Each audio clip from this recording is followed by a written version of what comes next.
اللہ سونے نے جو زی روح خلق کیا اس کے لیے لازم قرار دیا کہ اس کو خوراک چاہیے، زندہ رہنے کے لیے، پروان چڑھنے کے لیے۔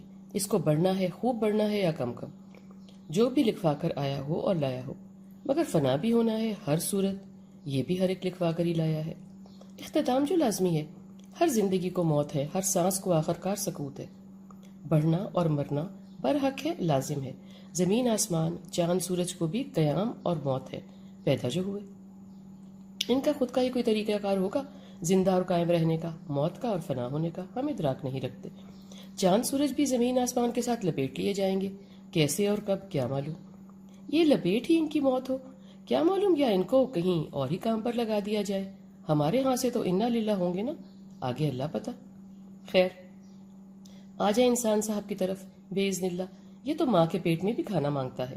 انسان کا بچہ تو وہیں بنتا ہے اور شکل اکڑ لے کے آ جاتا ہے خود کے بھگتاوے کے لیے اس چمکدار اور فانی دنیا میں۔ یہاں اس کی جس خاکی ہر شے پروان چڑھتی ہے، سر کے بال سے لے کر پاؤں کے ناخن تک، اور سماعت بصارت دھڑکن سے لے کر سوچ وچار تک۔ اس کے اندر کی بھی، اور نفس کہہ لیں، ضمیر کہہ لیں یا شخصیت کہہ لیں، وہ بھی۔ جیسے زندگی اور بڑھوتری ہے، ایسے ہی ہر شے کو موت ہے، اندر کو باہر کو۔ بدن کھانا مانگتا ہے تو ہم سب کو معلوم ہے۔ بدن کو مشین کہہ ڈالیں، ہر مشین کو چلنے کے لیے ایندھن چاہیے، جیسے ٹیلی ویژن، موبائل فون، ریفریجریٹر کو بجلی، کسی کو بیٹری، کسی کو تیل، کسی کو پانی۔ اب یہ بھی ظاہر ہوا کہ بے جان اشیاء بھی کھانا مانگتی ہیں، اور بھی ہیں، کرسی، میز، کپڑے، گھر، صندوق، قالین، جتنے بھی نام لے لیں اور چیزیں سوچ لیں۔ ہر شے دیکھ بھال مانگتی ہے، دیکھ بھال ان بے جان اشیاء کا کھانا ہے جن کو پروان تو نہیں چڑھنا مگر درست حال میں رہنا ہے۔ انسانی وجود پروان چڑھتا ہے تو وہ کھانا، آرام، دیکھ بھال اور حفاظت مانگتا ہے۔ یہاں تک تو سب کو معلوم ہے، بھلے عقل مند بھلے کم عقل۔ انسانی نفوس کو پروان چڑھنا ہے تو وہ بھی جسم کی طرح کھانا، دیکھ بھال، حفاظت تو مانگتے ہی ہیں، وہ کچھ اور بھی مانگتے ہیں۔ یہ کچھ اور ہر کسی کا اندر نہیں مانگتا۔ ہر کسی کو تو معلوم ہی نہیں کہ ایک اندر بھی ہے اور کچھ اور بھی ہے جو کہ اس کو چاہیے ہے۔ وہ چیخ چیخ کر مانگ رہا ہے، کوئی دیکھتا جھانکتا ہی نہیں خود کے اندر۔ ہم نے کچھ زیادہ کہا سنا بھی نہیں ہوتا، زیادہ کیا سنا ہی نہیں ہوتا کہ معلوم پڑ جائے کہ ایک اندر بھی ہے، نفس ہے اور بھوکا ہے۔ نفس بھی ہر انسان میں کئی اقسام کے ہیں، سب کو الگ الگ بھوک لگتی ہے اور وہ الگ الگ طریقے کا کھانا مانگتا ہے۔ نفس امارہ تو اتنا شدید مانگتا ہے کہ قابو کرنا ناممکن ہے اگر خوف خدا نہ ہو تو۔ ویسے ہی انسان ہی ہے جس کے بدن کو بھی بھوک لگتی ہے اور نفس کو بھی۔ پہلے بدن کی بھوک کو لے لیتے ہیں۔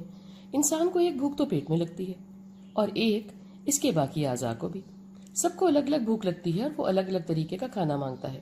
ہم کہتے ہیں نا، ہاتھ میں کھجلی ہو رہی ہے، پاؤں باہر کو جا رہا ہے، آنکھیں تھک گئی ہیں ایک ہی نظارہ دیکھ کر، کان پک گئے ایک ہی بات سن سن کے۔ یہ سب مذاق نہیں ہے، دانشورانہ مانگ ہے۔ بندہ دیکھ کر بتایا جا سکتا ہے کوئی کیا بات کر رہا ہے، مگر باقی جاندار مخلوق کو صرف پیٹ میں بھوک لگتی ہے۔ تبھی انسان کو جاندار اور باقی مخلوق کو جانور کہا جاتا ہے۔ ان کی بھوک کا ان کے دل و دماغ سے کوئی واسطہ نہیں۔ رب تعالیٰ نے ان کو آٹو پر لگا دیا ہے اور وہ اس سے آگے پیچھے کچھ نہیں جانتے اور کچھ جاننے کی کوشش بھی نہیں کرتے انسان کی طرح۔ مشینوں کو بھی بھوک لگتی ہے نا، ان کو بھی صرف پیٹ کی بھوک بجھانی ہوتی ہے۔ جتنا بڑا پیٹ بنا دیں گے اتنا ہی مانگیں گی اور اتنا ہی چلیں گی۔ بنی نوع انسان کے بارے میں القرآن کہتا ہے، انسان کو دو شدید بھوکیں دی گئی ہیں، پیٹ کی بھوک اور جنس کی بھوک۔ معنی خطرناک بھوکیں، معنی جس کے لیے انسان کچھ بھی کر سکتا ہے، کچھ بھی۔ پیٹ کی بھوک کے لیے تو اس نے کہہ دیا نا کہ موت کا ڈر ہو تو مرے ہوئے بھائی کا گوشت کھانے کی بھی اجازت ہے۔ پیٹ کی بھوک کی تو سمجھ آتی ہے۔ سمجھ آتی کا مطلب نہیں ہے کہ جائز ہے جو بھی کرو، مطلب ہے کہ تقریباً ہر کوئی اس بھوک کا کچھ نہ کچھ معلوم ہے۔ مگر لالچی نفس بھوکا ہو اور خدا یاد نہ ہو تو قیامت آ سکتی ہے۔ قیامت بفرے انسان کے حواس ہی نہیں رہتے کہ وہ خود کو قابو کر سکے۔ استغفر اللہ۔ ہمارے بدن کا ایک نفس نہیں ہے، بلکہ بدن کے ہر عضو کا الگ نفس ہے۔ جیسے پیٹ میں کھانے کی بھوک اور بھوک لگتی ہے اور الگ ہے، ایسے ہی ہر عضو کی بھوک الگ اور خواہش الگ ہے۔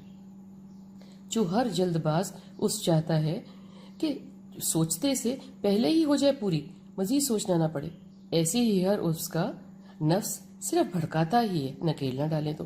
دماغ کا نفس بھڑکاتا ہے چھین لو، ہاتھ کا نفس کہتا ہے نوچ لو، زبان کا نفس کہتا ہے جو بک سکتے ہو بکو، پرواہ نہ کرو. ایسے ہی پاؤں کا نفس کہتا ہے رونتے چلے جاؤ. آنکھ کا نفس کہتا ہے بس شیطانیت ہی دیکھو اور آنکھیں ٹھنڈی کرو، خود کو بھڑکاؤ. جنسی بھوک کا نفس کہتا ہے تباہی کرو اور صرف سب تباہی کا سندیش دیتا ہے. پیٹ کی بھوک پہ تو شاید حوصلہ کوئی کر لے، مگر دنیا کی بھوک، نفس کی، ہوس کی بھوک اور لذتیں انسان کی ایسے مت مار دیتی ہیں جیسے کبھی کوئی سمجھ بوجھ تھی ہی نہیں. بدن کو چست چاقو چوبند رکھنا ہے تو خوراک ناپ توڑ کر دینی ہوگی، وگرنہ پیٹ بھرا ہوگا تو خراٹے ہی لوگے نا. اور نفس کو تو بھوکا مارنا ہے، تبھی اس کو موت آئے گی انشاءاللہ.